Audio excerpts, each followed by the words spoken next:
Então, como que a gente vai elaborar esse parecer? O que que precisa, o que que não pode faltar de conteúdo nesse parecer? Bom, primeiro, todo parecer deve iniciar com a descrição dos fatos.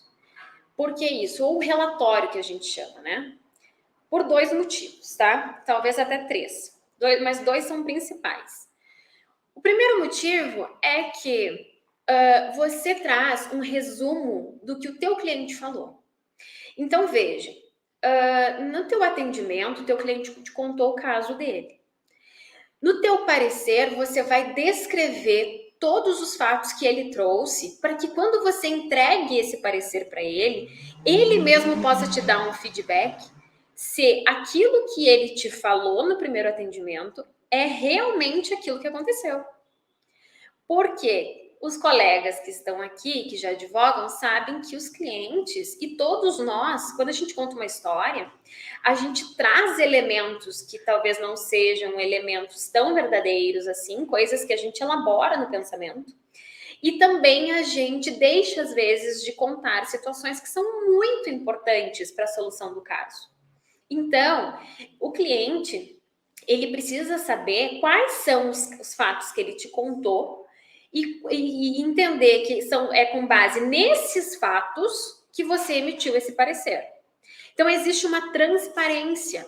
Quando você relata os fatos, você traz uma transparência e uma responsabilidade, tanto tua, que daí já é o segundo ponto, uma responsabilidade tanto do que você está fazendo quanto do que o cliente te falou. Porque quando você entregar esse parecer para o cliente, se aqueles fatos nos quais você se baseou para solucionar o caso não forem verdade, o cliente tinha obrigação de te dizer. Então, esse parecer também é uma forma de você colocar o teu cliente na responsabilidade de te informar fatos que ele não trouxe que eram importantes e também de te esclarecer que existem fatos que não são exatamente aqueles que ele te contou naquele dia. Tá? Então, sempre você deve descrever os fatos que foram contados pelo cliente. Para isso, você vai ter que ter lá uma forma que eu já faço pelo próprio notebook, eu já vou fazendo o atendimento e colocando num relatório de atendimento do cliente. E para depois você poder utilizar esses elementos, então, no seu relatório, tá? Na sua descrição de fatos. O segundo tópico que não pode faltar no teu parecer é a fundamentação jurídica. Então, eu coloquei para vocês apresentar a fundamentação jurídica sobre a pretensão do cliente. Pessoal, olha só. Na maioria das vezes, quando o cliente ele te procura, ele já tem uma ideia do que ele quer que você faça, tá? Então, assim, muitos clientes chegam no escritório e me dizem assim: eu vou até tirar um pouquinho dessa tela, voltar para a minha. Depois eu compartilho com vocês de novo. Eu quero que vocês comentem aí se não é verdade. Muitos clientes chegam no escritório e me dizem assim: doutora, eu quero que tu tire tudo que tu puder. Eu quero que tu faça tudo que tu puder nesse caso. Tira tudo. Como se tirar tudo fosse possível, né? Em muitos casos. Então, quem tá aí sabe que isso acontece. O que é o bacana da fundamentação? Na fundamentação é o momento em que você traz o cliente de Marte e bota ele na Terra de novo. Então você vai fazer na tua fundamentação não só a elaboração do raciocínio jurídico que você construiu, mas você também vai refutar ou então vai acolher aqueles pedidos que o teu cliente já demonstrou que ele quer, aquelas pretensões que ele busca.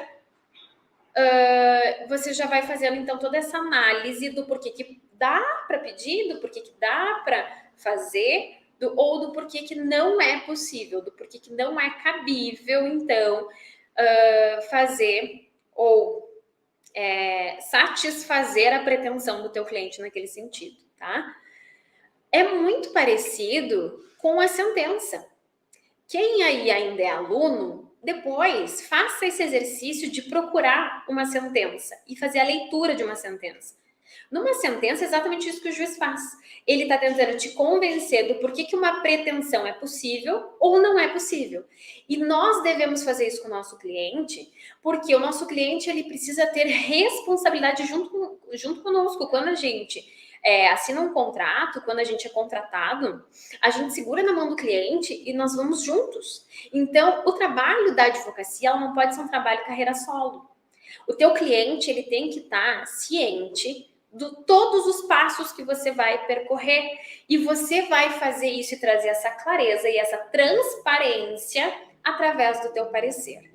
Então, é por isso que a gente precisa ter esse cuidado na fundamentação jurídica. Não só apresentar toda essa fundamentação jurídica, mas refutar teses ou acolher teses, pedidos, né, dos nossos clientes, dizer por que pode e por que não pode. O terceiro passo é a apresentação, é a solução do caso, né? Apresentação de soluções para o teu cliente. Ou seja, apresentação de opções que você vai adotar para resolver o caso do teu cliente. E aí vocês vejam, eu tenho por hábito sempre apresentar no mínimo 2 soluções. Nós vamos falar sobre isso depois. Por quê? Porque uma delas necessariamente sempre vai ser a notificação. Então, antes de ajuizar uma ação, eu sempre vou notificar a outra parte. Então, aquela ideia do cliente, quando ele chega no escritório, de que ele já vai judicializar, de que ele já vai ajuizar a ação, ela já fica, então, refutada, assim, no primeiro momento, né? Porque eu já mostro para ele que, dentre as soluções para o caso dele, a primeira é a notificação, porque ela é a mais rápida e ela é a menos custosa. Então, eu mostro para ele que para ele é bom fazer isso, tá? E como que a gente faz isso? Ali na fundamentação do nosso parecer. Então, as soluções para o cliente, você pode apresentar mais, tem casos em que a gente consegue apresentar várias hipóteses de solução, vários caminhos, né? Mas pelo menos eu indico que apresente 2, que vai ser a notificação ou o ajuizamento da ação. Nesse curso do método 4x4, nós vamos trabalhar somente a notificação, porque todo método ele é elaborado para que através de uma notificação a gente consiga resolver o caso. Eu vou trazer para vocês também a opção do ajuizamento da ação, mas aí o ajuizamento de cada ação seria um curso inteiro separado, né? Então, nós vamos finalizar na quinta-feira o curso trabalhando com essas 2 possibilidades somente, tá? E o último ponto que eu coloquei para vocês ali é a clareza. Num parecer, você não pode deixar de ter uma linguagem clara. Linguagem de acordo com o perfil do teu cliente. Então, se você trouxer na fundamentação jurídica uma linguagem muito técnica, o teu cliente não vai se identificar com aquilo. Primeiro, ele não vai entender o que você está falando. Segundo, não vai gerar empatia. Ele vai ler aquilo como se ele estivesse lendo, por exemplo, o código. Não pode ser dessa forma. Ele tem que entender a tua ideia, entender o teu raciocínio, a construção jurídica que você fez e mais do que isso. Ele tem que realmente dizer, cara, esse advogado que eu contratei, ele é muito bom. Porque ele não só sabe a solução jurídica, como ele sabe explicar isso muito bem. Ele me fez entender sobre um assunto que não é da minha área. A maior parte dos clientes que fecha o contrato de honorários é o que teve clareza sobre o que você vai fazer. Vamos pensar juntos. A gente compra algum produto ou algum serviço que a gente não sabe o que é ou para que serve? A gente não compra, pessoal. O cliente, a probabilidade do cliente não fechar contigo se ele não entender o que tu tá falando para ele é muito grande. Então, nós temos que ter também essa capacidade de ser um pouquinho professor, de explicar para o nosso cliente em palavras simples qual é o direito dele e o que a gente vai fazer. E aí, esse cliente, ele não só vai fidelizar contigo como profissional, mas ele vai super acreditar nos passos de todo o procedimento que tu vai fazer para ele, tá? Então, essa clareza, ela é muito importante.